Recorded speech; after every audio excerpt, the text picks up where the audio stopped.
最近因为出演《最美逆行者》，肖战再一次被推到风口浪尖中。根据郭靖宇的说法，现在网络上出现的负面舆论主要问题还是出在肖战的那边，是肖战连累了这部剧。然而一开始片方想要肖战出演是用来吸引流量人气，如今出问题了，又把锅甩到了他身上，看起来真是颇有几分冤枉。曾经肖战因为《陈情令》红极一时，如今却成为背锅侠，屡屡因为不好的消息登上热搜。这些前后的遭遇，真是印证了一句话：成也流量，败也流量。这几年随着互联网的发展，流量这个词成为了众多影视公司非常看重的字眼。对待流量，很多业内人士的心情是非常矛盾的。一方面，他们十分羡慕流量身上所附带的人气，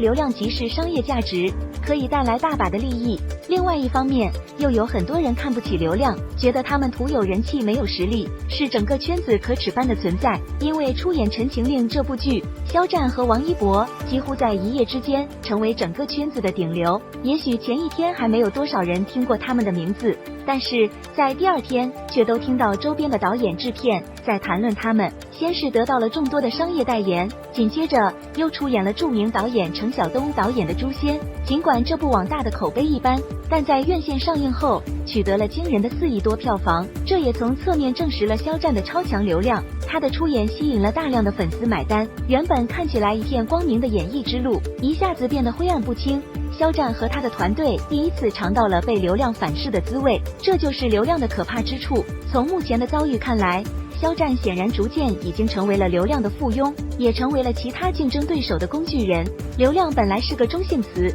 只不过这个词语因为某些艺人、某些影视公司的系列骚操作，已经被逐渐妖魔化，成为了人人可批评、可嘲笑的对象。其实流量并不是原罪，偏见才是。